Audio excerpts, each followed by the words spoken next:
Good evening. Welcome to Left, Right and Centre. I'm Vishnu Shom. On the programme tonight, the Centre's One Nation, One Election push has been strongly opposed by the opposition, which wants to have nothing to do with it. Not even the panel under former President Kovind, which is looking at this issue very closely. Now, the Congress believes the committee's results are a foregone conclusion. One way or the other, this is a fascinating proposal. If implemented, it would rewrite the way our democracy works. But it is also clear that implementing a change so big will require amendments to many laws, and that will be very difficult to get done. On the show tonight, a sensible discussion on One Nation, One Election and its profound implications. And at 1:30, everything you want to know about the G20 process. On a day when China made it official, Xi Jinping will not attend the G20 summit in Delhi. Their premier will. But is this necessarily a setback for Delhi? We'll be looking at that very closely. Also, traffic concerns, airlines and flights. What will be open, what will be shut during the G20 days later this week? We'll bring you all of those details, try and give you as many answers as we can. But the big question is the BJP's decision to pursue one nation, one vote. How significant is it? Is it a political masterstroke? Let's go across to Dr. S.Y. Qureshi first, the former Chief Election Commissioner of India. Thanks, sir, very much for being with us. In fact, I'm just trying to look at it both from a constitutional perspective and a legal and political perspective as well. But let me stick with you, sir, to some of the legal arguments and the constitutional arguments. And the first one is this. Given how difficult it is to implement this and that there will be multiple amendments which will be required, realistically, can this happen in a finite period of time? Yes, this proposal has been on the table for good 10 years or even more. The Prime Minister, when he suggested it, he requested for a debate. He didn't thrust it on the nation. And that debate has been going on. And meanwhile, at least 3 committees have looked at it. First, the Parliamentary Committee in 2015, then Niti Aayog, then the Law Commission in 2018. And they all found some problems with it. There are some benefits. Actually, there is no right or wrong answer. There are many benefits and there are many problems and questions. So, first of all, the reason given for simultaneous poll were 3. One, that it costs a lot of money repeatedly and the money will be saved. Good point. Then the work paralysis, they say that because of the model code of conduct and prolonged elections, multi-phase election, normal activity of the government comes to a standstill. And he says the politicians, the party workers' time is spent. So that was the other thing. Now,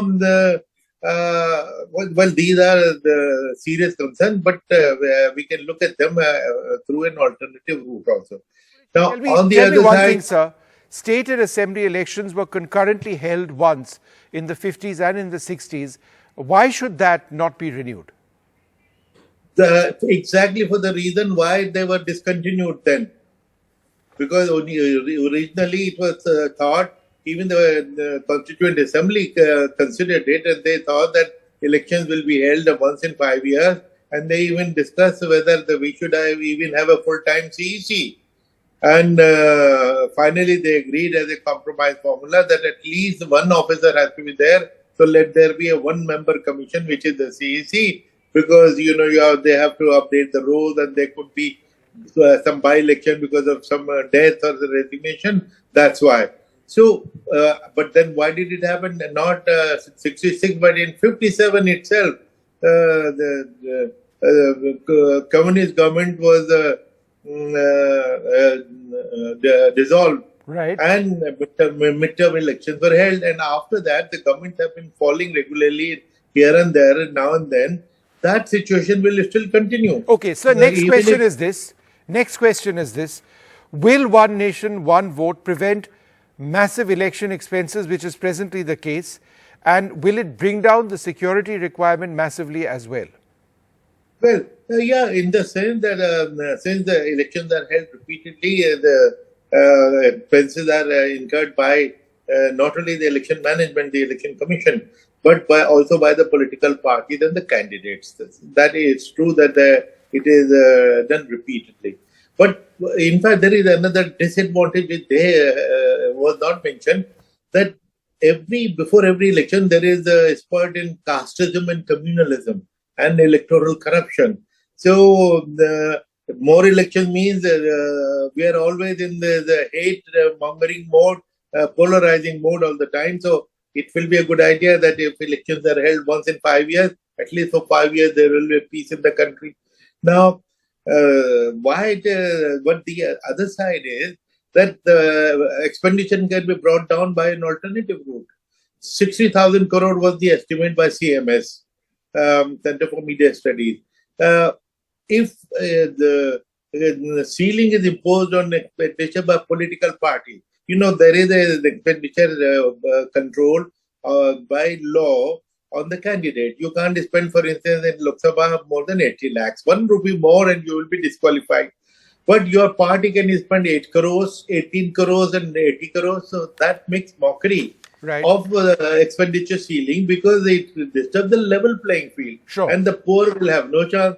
Now, if we put a ceiling on political party expenditure also, immediately from 60,000 to it will come down to 6,000 crores. And we have this arrangement in UK, from whom we borrowed the electoral system. So let us look at that possibility. Secondly, prolonged election. Yes. It can be reduced. Elections have been held for the last 20 years in 6-7 phases, at least in some states, and in national election, only for one reason: to save lives. And it was found that every political party demands that we bring paramilitary forces from outside, their number being limited. So we had to rotate those forces from one phase to the second to the third and fourth. If more forces can be given in the first place, from 2.5, 3 months, it can be brought down to 30 days, single phase election, which in any case is a better idea in the context of the social media, because by the time our force moves from one phase to the other in 3 days, yes, for in 3-4 hours, the gundas move from one phase to the other. So actually it is getting neutralized. So single phase election will be good for everybody, will bring down the cost, it will reduce the dislocation of the normal activity, which was one of the causes. Therefore, we have to see the... All right, we need to look at it. So next question to you. Do you believe that simultaneous polls will blur the lines between national and regional issues? Absolutely. Absolutely. In fact, all 3 tiers of elections are equally important. You would notice that sometimes in the debate, initially the proposal was that all 3 tiers should be held together. Later on, we stopped talking about the Panchayat elections. We talked of only 2 tiers. And the 3 committees I talked about, they said, okay, even that is not possible once in 5 years, so let us do it twice in 5 years. So with so much of dilution, there is hardly any moral authority left in the proposal. Mm-hmm. So, yeah. And in any case, I'm very happy that this new committee, in the terms of reference, they've talked of all 3 tiers. So let us see. Now, the point you made, Panchayat election is as important constitutionally as Lok Sabha election. Yes. And if I'm living in a village, for me, the local drain and Anganwadi and primary school and dispensary is more important than our policy towards Ukraine. So why should the issues be mixed up? So local elections should be based on local issues, the national elections on national issues, state elections on But does that line get blurred, is my question, sir. Yes, definitely. If you have, right, and that's, yes. So therefore, it's not a good thing for our democracy, is it? Yes, it is not, because the line gets blurred, and there is a proof. There was a study done for 15 years from 1999 to 2015, when simultaneous election, to the extent they are held, where Lok Sabha, 4-5 states go to poll together. And it was found when they were held together, 77% voters voted for the same party. Right. And when they were 5-6 months apart, it fell down to 61%. And when it was 8-10 months apart, you have seen what happened in Delhi. Yes. Entire lot went to one party for Vidhan Sabha, another lot next election, or every vote went for another party for parliament. So obviously the voter behavior is affected. Sure, that is these certainly statistics are foolproof. Yes. Right.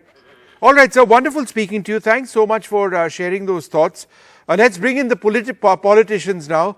And we're joined by C.R. Keshavan, BJP spokesperson, Charan Singh Sapra of the Congress, Neerja Chaudhary, the senior journalist. She's not a politician by any means, but she certainly knows a thing or two about how politics work in this country. So again, basic questions, and then we'll get your answers to that.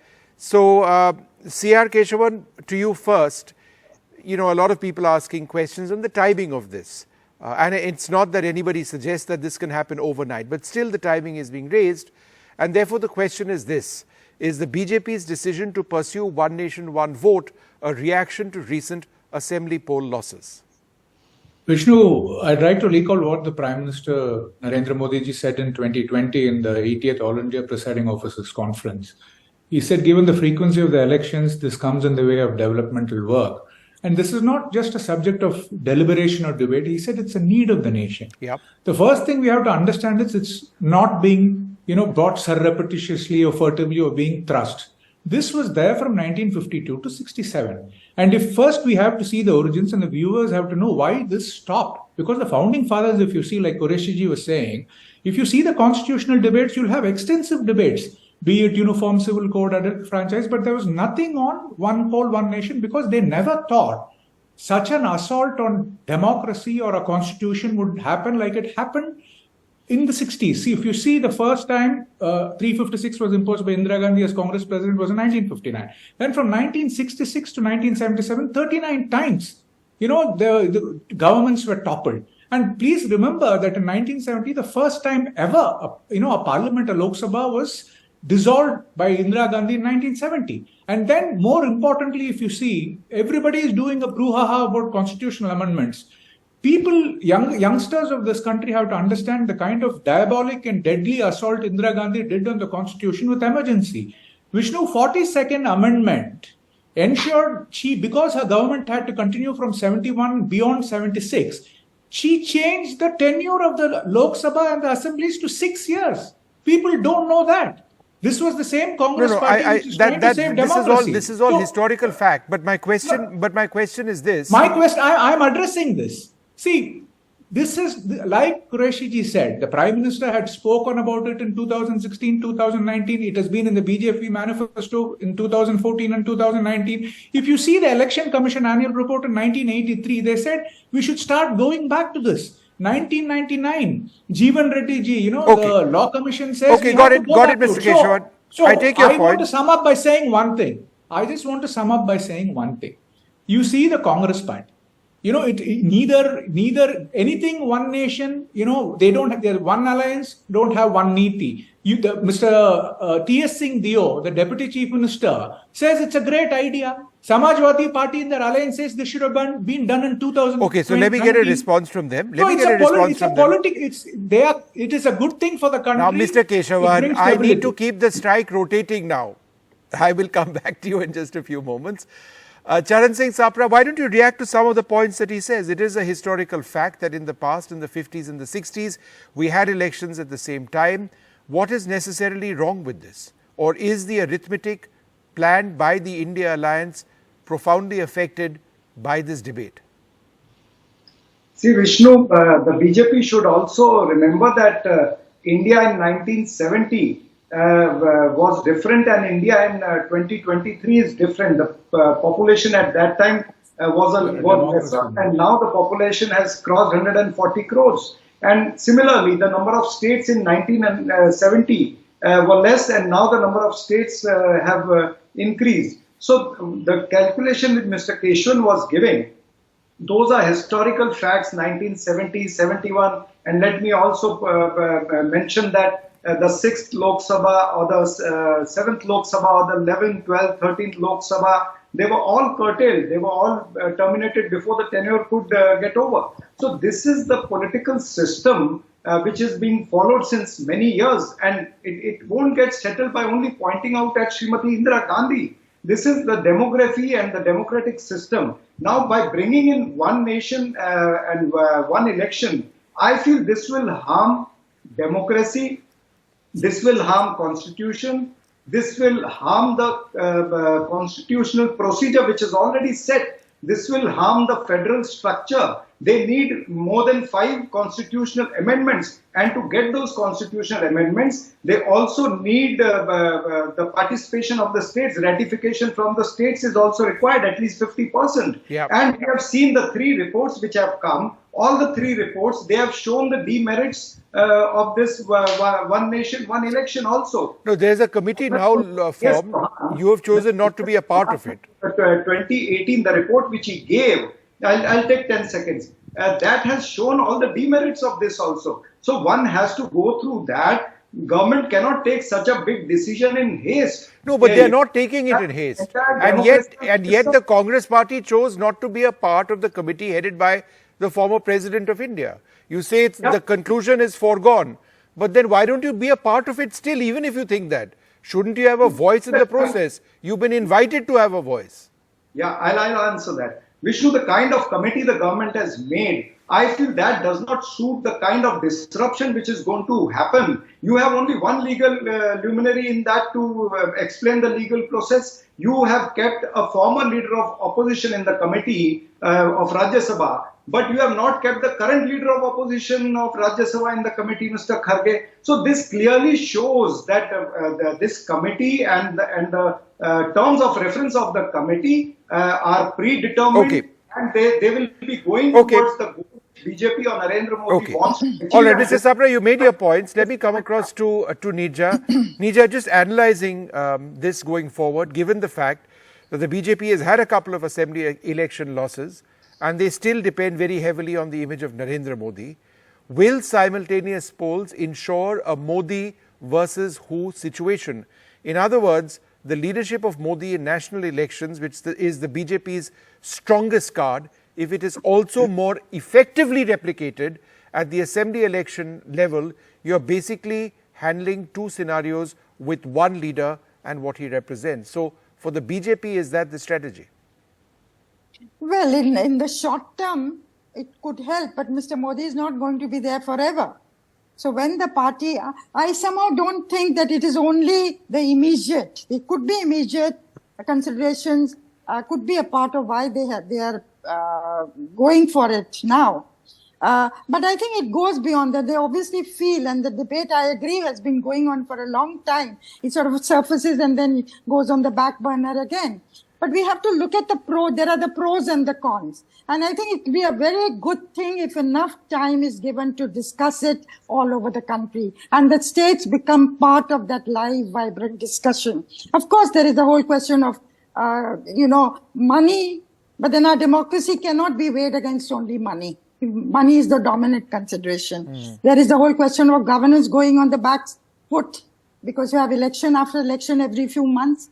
So there is, of course, merit in that argument. But on the other hand, what you have said yourself and what has come up in this discussion is that will the regional issues, the local issues take a back seat? And for a country as diverse, as plural as India, something we are all very, very proud of. Is that a good thing? It is a very loud democracy, cacophony of democracy, again, which we talk about and say we are proud of. And the federal spirit, what happens to it? If national issues will dominate in panchayat elections, and to say that people will make choices, of course, people do make choices one way or another, for national something different, for regional something different. But it does become very, very confusing to have 3 sets of elections simultaneously. Sure. I would say one more thing lastly, Vishnu, which comes to my mind. How will the ordinary people of India react to the idea of their leaders coming to them only once in 5 years? They love it when leaders go to their homes, haath jod ke mangte hain. That's a time that the voter feels I'm the king. And that, I think, will they like it? I don't know. Let's get Mr. Keshavan on this. I think it's a valid point, Mr. Keshavan. We are used to our political leaders coming to us every couple of years, one election or the other. If they come once every 5 years, is that what people across states really want? Let me, before I answer your question, Vishnu, I'll answer the Congress spokesperson. He should first read up. In 2015, a parliamentary committee, it was headed by Mr. Sudarshan Nachiyappan from the Congress. And it very clearly said not only this is paramount and important, one nation, one election. If India needs to compete on a real-time basis as a robust democracy with developmental work of other nations, it is a must. This was said by Mr. Sudarshan Nachiyappan, head of the parliamentary committee. And also what is completely befuddling is Mr. Adhir Ranjan Chaudhary agrees to be on the 9-member committee, and then he does a flip-flop. God knows who gave him pressure, because the government has very clearly said that they took his consent before the notification was issued. So he was also on board like T.S. Singh Dio. So that I want to place on record. And one more thing. See, this is not just for Parliament and Assembly alone. It is also for municipality and panchayats, and that's what the terms of reference say. So let us look at one precedent, Vishnu, just allow me.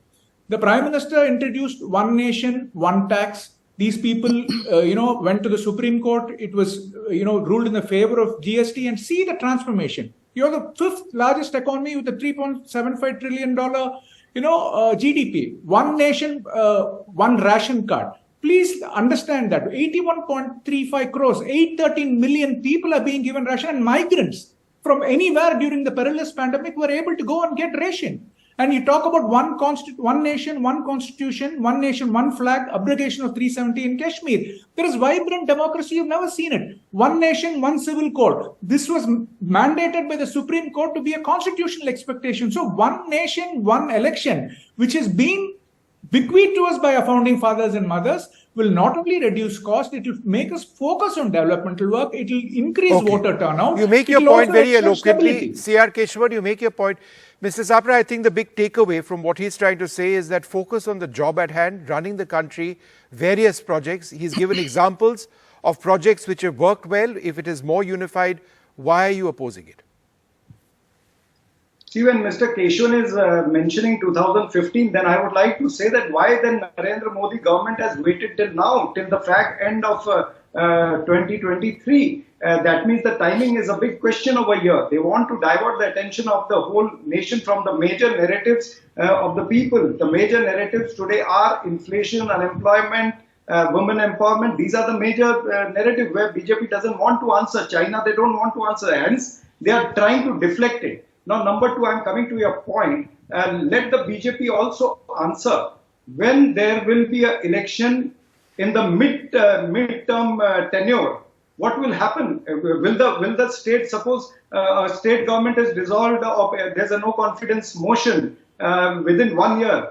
What will happen rest of the 4 years? Will it be the president rule, or if the central government? So that's a valid point, Mr. Keshavan. Everybody has that question.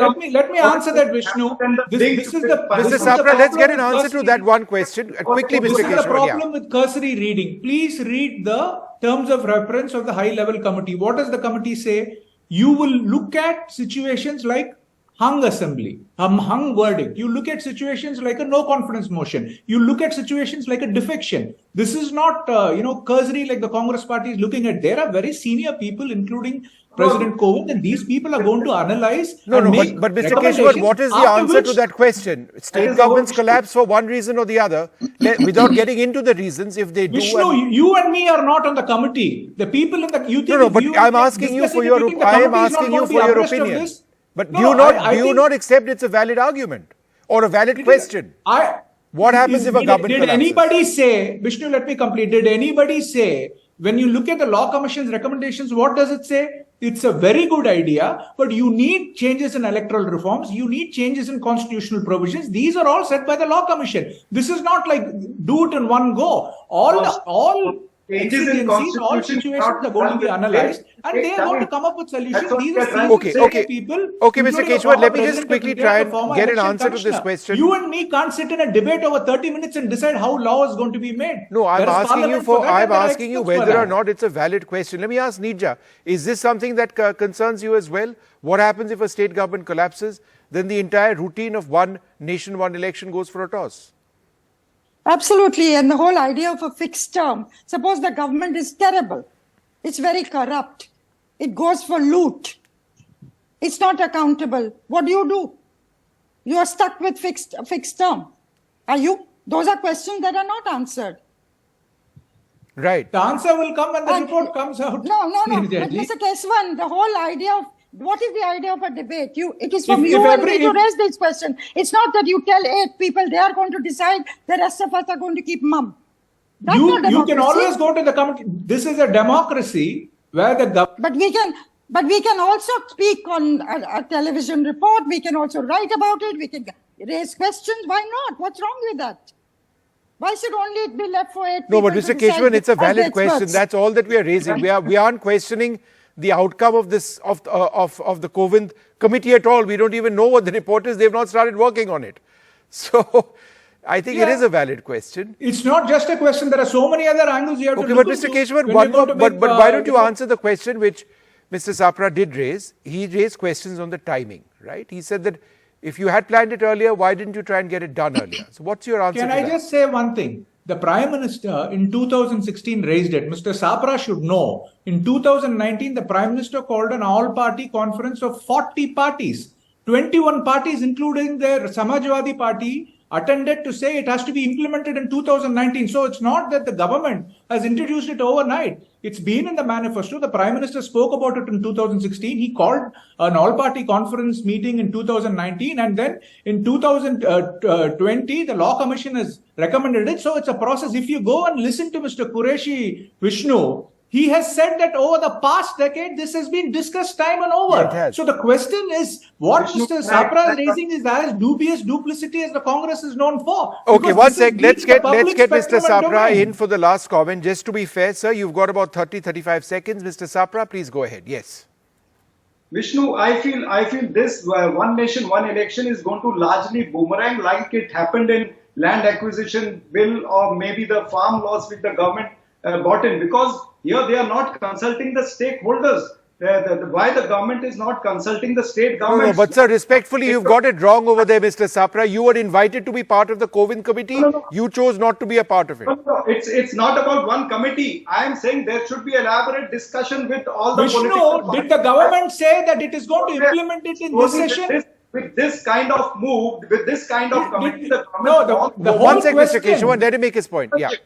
This will lead to dictatorship in the country. That's what I'm trying to say. Welcome. So, government, if you really want, if you really believe in democracy, you need to consult the stakeholders. All right. You need to discuss. Okay, with fair one enough. second, There Vishnu. needs to be a larger process of Vishnu, consultation. This is pure bunkum It is going to because come there is up no in timeline Parliament. given. It is going to be discussed in Parliament. So I think the process of consultation not happening, perhaps that's not correct either. But we leave it over there, and I'd like to thank you all very much for joining us. It is absolutely fascinating.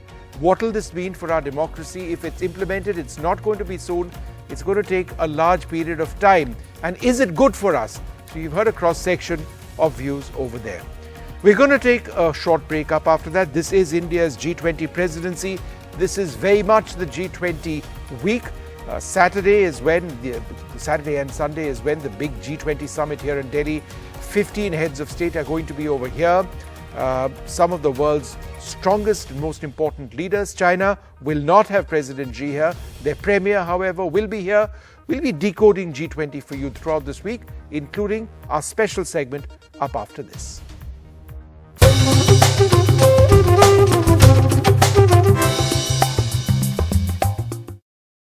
Good evening and welcome. It's the final countdown for the G20 summit in New Delhi with 15 top global leaders set to arrive here.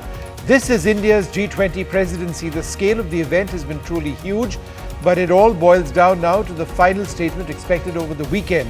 While there are sharp differences over Ukraine, there does appear to be a great deal of mutual agreement on a host of themes, from sustainable economic growth to financial inclusion to fighting cybercrime to digitalization. The big development today, the Chinese Premier Li Qiang will attend the 18th G20 summit in Delhi this weekend, but not China's President Xi Jinping. This was not entirely unexpected, and as we shall explain, not necessarily a setback for the host India. We'll also try and explain what G20 is all about, and since many have questions on traffic and other restrictions in Delhi, we'll bring you some key questions and answers. But first, the G20 is a huge process. How does it work? Parmeshwar Bawa has the details. Let's take you through how the G20 works. Well, processes under G20 are divided into two parallel tracks, the finance track and the Sherpa track. Now, the finance track is led by finance ministers and central bank governors of member nations who meet throughout the year. Meanwhile, the Sherpas oversee negotiations all through the year, discussing agenda items for the summit and coordinating the work of the G20 as well. Now, working groups designed around specific themes operate within both tracks.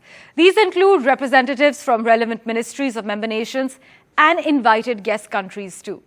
Various international organizations like the United Nations, the International Monetary Fund, and the Organization for Economic Cooperation and Development also participate in working groups. Now, issues discussed by G20 leaders have broadened in recent years, from just economics to include issues such as climate change, sustainable energy, international debt forgiveness, and taxing multinational corporations. Basically, every year, a different G20 member state takes over the presidency and sets the agenda for the meetings. This year's working groups have covered topics like financial inclusion, digital economy, the environment, as well as climate sustainability. Now, it is a big deal because, as you know, G20 members account for more than 80% of the world's GDP, 75% of global trade, and 60% of the population of the planet. Now, for the selection of the presidency, the 19 countries are divided into 5 groups, each having no more than 4 countries. And the presidency rotates between each group. And every year, the G20 selects a country from another group to be president. India is in Group 2, which also has Russia, South Africa, and Turkey. Well, China's President Xi Jinping will be skipping the G20 summit, not entirely unexpected, but China's Premier Li Qiang will attend the Delhi G20 meet. That has now been announced. So Li will lead the Chinese delegation at the Delhi G20. Let's take a look at how Chinese state media announced the absence of Xi Jinping and the presence of Li Qiang. 欢迎出席今天的外交部例行记者会。首先，应印度共和国政府邀请，国务院总理李强将于9月9日至10日出席在印度新德里举行的20国集团领导人第18次峰会。I am disappointed, but I'm going to get to see him. Thank you. Well, the absence of heads of state from China, Mexico and Russia at this year's G20 summit is not particularly unusual. It's not unusual per se, in fact. From 2008, there have been 16 physical summits of the G20 and 1 virtual summit. Out of these 16 physical summits, except the first 3 summits in 2008 and 2009, there's never been a single occasion from 2010 till now when every country has attended at the head of state or head of government level. 6 times there has been one country below the level of head of state or head of government. 5 times there were 2 countries below head of state or head of government. 1 time there were 3 countries below head of state or head of government, by which I mean none of these leaders arrived. There was representation at a junior level, possibly at the foreign minister's level. 1 time there were 6 countries below the level of head of government or head of state. That was in 2021.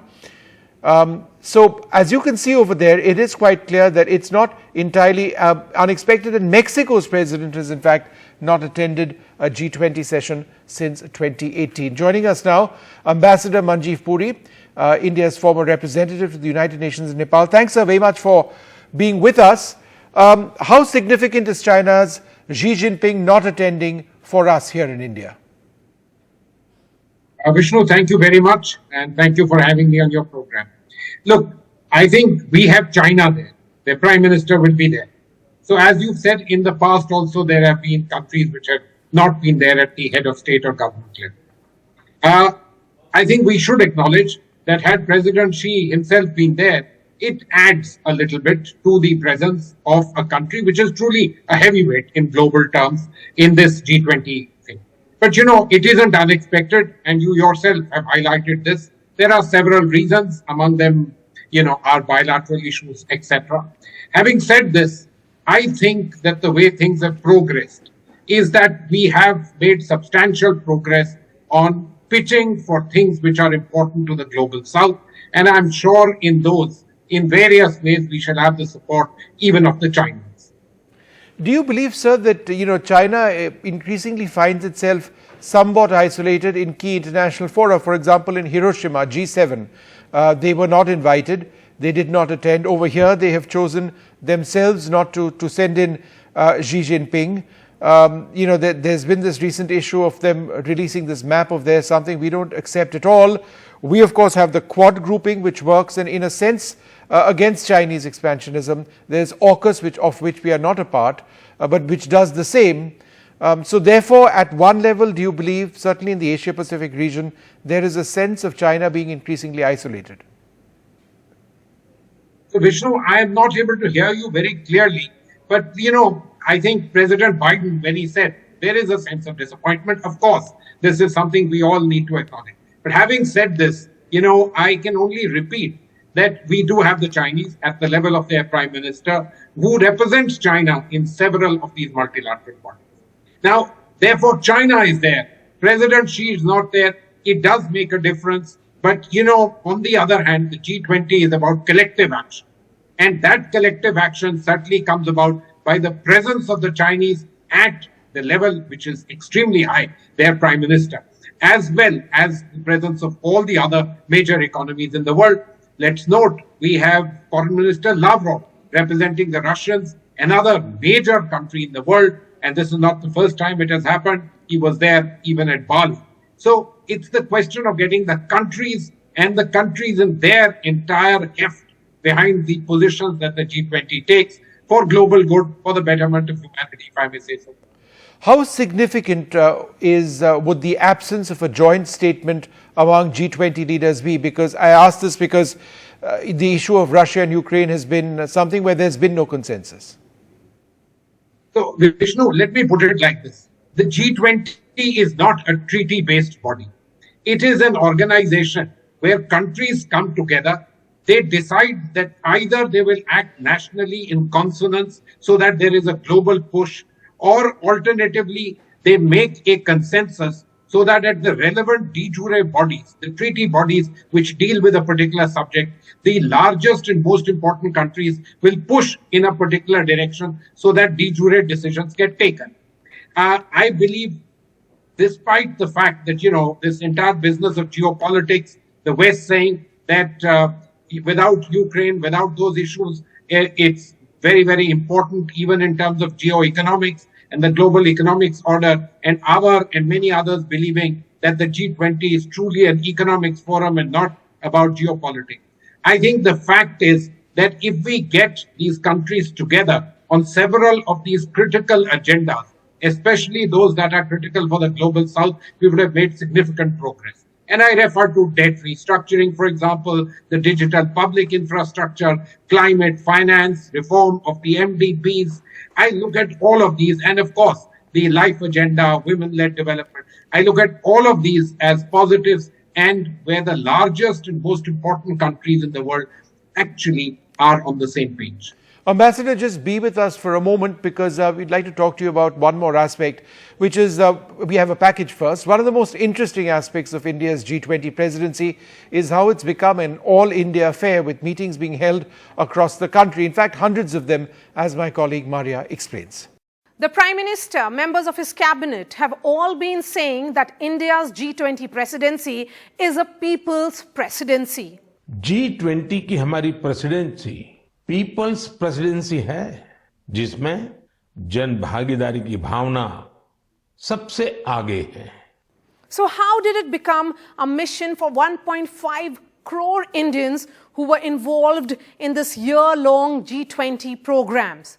220 ministerial and working group meetings were held in 60 cities, and they were not just the metros, but in fact, 2-tier cities of India.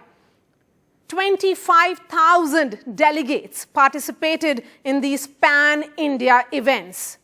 India did not have a Delhi-centric approach, showcasing its vibrant cultural diversity and putting other Indian cities on the world map of diplomacy. 60 cities of India have hosted G20 meetings. I think no other country in the G20 has even come close to that record. The third tourism working group meeting in Srinagar hosted 60 foreign delegates. It was one of the biggest international events held in Jammu and Kashmir since the abrogation of Article 370. While China skipped the meeting, officials from G20 members, which included Australia, Canada, France, Germany, Japan, South Korea, Russia, the UK, the US, and the European Union, all of them attended the inaugural events on the banks of Dal Lake. Varanasi hosted the culture ministers' meeting. Delegates, in fact, saw India's oldest city and also the Ganga Aarti. Just to recall for our viewers, this isn't the first time that Prime Minister Narendra Modi has attempted to make a shift in what was earlier Delhi-centric diplomatic approach. Now, perhaps it is all of India. In September of 2014, Prime Minister Modi had hosted Chinese Premier Xi Jinping in Ahmedabad. Remember that image of the two leaders on the traditional swing on the Sabarmati riverfront? In fact, in 2018, it was Mahabalipuram which played host to Xi. The world's biggest cricket stadium in Ahmedabad played host to the then US President Donald Trump in 2020 with a big rally dubbed as Namaste Trump. In October 2022, India and the United Nations launched Mission Life, characterized by a three-pronged strategy for collective climate action. Among the G20 members, France, the UK and Argentina have also extended support to Mission Life, and India leveraged its presidency to win the support of other members in this grouping. The Voice of the Global South Summit, in fact, saw the participation of 125 nations and reflected India's desire to actively engage the Global South. Just a quick recap for our viewers on what is G20. The G20 was in fact founded in the aftermath of the Asian financial crisis, and members represent around 85% of the global GDP, over 75% of global trade, and about 2/3 of the world population. Unlike the United Nations, the G20 does not have a permanent secretariat. Its presidency rotates annually among the members, and the presidency is responsible for bringing together the G20 agenda, organizing its workings and hosting summits. The last presidency was with Indonesia, from where India took over in December 2022.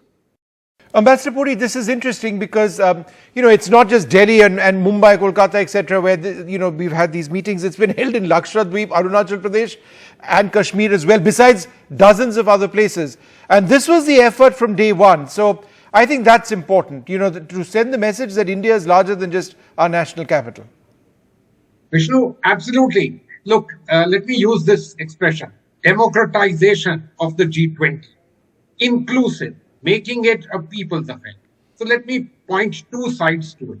One, the people of India across the length and breadth of our country have felt that we are doing something which has hugely raised India's global profile. Can you imagine being a citizen of the country, not just in Delhi, but in faraway smaller cities, and getting the feel that my country has come places and it's going places? My Prime Minister is going to be chairing a meeting of the leaders of the world. How nice it is as a feeling. Just think about that. That's one side of it. Secondly, look at who all have noticed it. People from not just the 20 countries which form the G20, but about 40 odd countries in all, with guests and members and leaders of international organizations, all going across the length and breadth of the country and seeing how the G20 agenda is reaching out and how this global and local interface is being stitched together. This is a game-changing thing, even for the G20, where earlier meetings used to be held either in resorts or in one or two major cities, and that was it. We have also gone further than just the geographies. A host of organizations in India have been roped in to do G20 events. These include think tanks, it includes the youth associations, women's research bodies, all kinds of institutions. So there is a kind of embrace of the G20, and in a sense, it is India coming of age in a very big manner, and with the people of India also embracing this, let me say, huge upward step up by India, the country. Ambassador, thanks very much for speaking to us. I'm sure I'll be speaking to you over the next couple of days as well. Thank you very much indeed. Well, Delhi is all set to host our guests, with the final heads of state conclave that's going to be held over the weekend here in the national capital. Lots of preparation. In fact, the principal secretary to the Prime Minister was at the technical airport of Delhi's Indira Gandhi International Airport. There'd be dozens of VIP aircraft which will be coming in. Therefore, security all important, and we'll be bringing you many more details on that as well. My colleague Neeta Sharma joins us for more on this. So, Neeta, will there be a large number of flight cancellations, and how are we going to be handling all of these VVIP movements from the air? See, Vishnu, Delhi is all set to roll out a red carpet for all its world dignitaries who are arriving in Delhi for G20. We are being told that the Palam Technical Airport is going to cater to all the VVIP flights. As many as 70 planes carrying all the world leaders are going to land there, including Air Force One.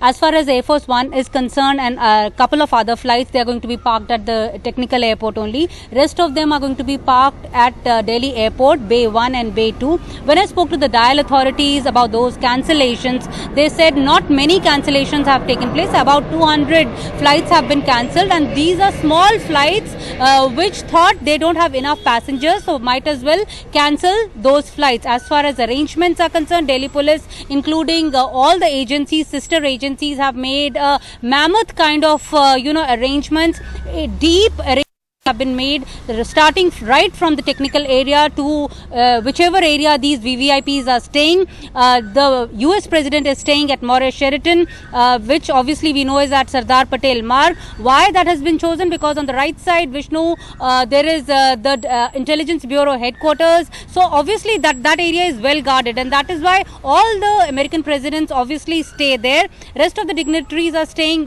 in most of the hotels in New Delhi only. Again, the New Delhi district is going to be no bar zone as far as the normal movement is concerned, but all those essential commodities can be fetched, and all those movements would be allowed. That's what the Delhi Traffic Police is been saying. So huge arrangements are there. The Indian Air Force is also on alert. Any kind of aerial movement would be banned starting from September 7th. 4 airports have been kept under the reserved category. So if there is any problem at the Delhi airport, so the flights can land at these 4 airports, which includes Indore, Jaipur, Chandigarh and also Lucknow. So these 4 airports have been also kept on high alert. Vishnu? Right. Neeta, thanks very much for sharing those details. Well, in their quest to make the mega G20 summit an unqualified success, authorities in Delhi are taking a series of steps, from decking up the national capital with nearly 7 lakh ornamental plants to painting underpasses, bridges and pillars, to a lot of high security. Over 1,000 special commandos spread across the capital, chopper landing drills on hotel tops and paramilitary preps at key locations. The national capital has turned into a fortress for the big G20 finale that will see more than 15 heads of state in Delhi in the largest and grandest G20 summit ever. As we travel through the decked up lanes of Delhi, with final touches now being given, a glimpse into the mega makeover ahead of the summit next week. I come to you from right outside one of the entry gates of the Grand Bharat Mandapam, where the G20 Heads of State Summit will be hosted in just days from now. And here you can see final touches are being given right outside. The G20 banner has been installed here as well. A new fountain as well has been installed, especially for the G20 Heads of State Summit. In fact, there you can see how PWD officials from the national capital also supervising. One important aspect of India's G20 presidency has been to showcase our rich cultural past to the world. You can see all these walls. This is a railway underpass. They've been adorned with paintings of various historical books like the Ramayana and Mahabharata. In fact, not just its cultural past, but also the fact that India has, advanced technological systems in place as well, whether it's dams or tunnels. They've also been showcased here, and a key part of Modi's cultural diplomacy, a key part of foreign policy. Well, right outside Terminal 3 of the Indira Gandhi International Airport, posters and banners have been put up. This is the approach road to Terminal 3. Of course, heads of state will be traversing this road to reach the Lalit, the Taj and the venue of the G20 Heads of State Summit as well. An important focus has also been rebuilding of roads, approach roads particularly. This has been done at a staggering cost of lakhs of crores of rupees in the past couple of months. In fact, there you can see workers are constantly working in the heat. Very, very happy to say that 98% work has been completed. More than 100 fountains have been set up. Okay. Around 70-75 artifacts have been set up, and the roads have been repaired, footpaths have been repaired, green patches have been developed, and more than 6 lakh spots have been put up. Both side the roads to give a festive look.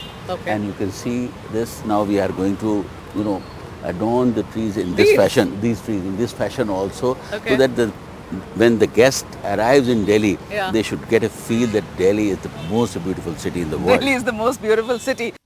At the Taj Palace and the Lalit in Delhi, grand presidential suites getting ready to host top world leaders. Special chefs have been brought in to put together a lavish spread. पिछले 6 महीने से हम जो तैयारी कर रहे थे कि मिलेट का तड़का हम अपने विदेशी मेहमानों को कैसे परोसेंगे, तो उसी के ध्यान में रखते हुए मैंने कुछ डिशेस बनाई हैं जो कि पूरा का पूरा मिलेट रिलेटेड है। आप ये देखिए यहाँ पे एक फ्रूट सलाद है जिसमें कि मैंने पूरा मिक्स का मिलेट का तड़का यहाँ पे दिया है। आप उधर वहाँ पे जापानीज है मेरे पास जो कि शिराय सैलेड है, उसमें पूरा मिलेट ड्रेसिंग बनाया है मैंने, जो यूरोप में एक काफ़ी फेमस डिश है जिसका नाम लजानिया है, उसमें भी मैंने एक मिलेट का तड़का लगा के दिया है। 20,000 delegates from 19 member states, special invitees, over 40 heads of delegations. The largest ever G20 will be held at the Grand Bharat Mandapam in the heart of the national capital. This is India's big global moment as the leader of the G20 and the voice of the global south. In New Delhi with camera person Kanan Patra, Vedant for NDTV. And we'll be continuing with our special programs ahead of the G20 summit over the weekend. For now, it's time for this short break.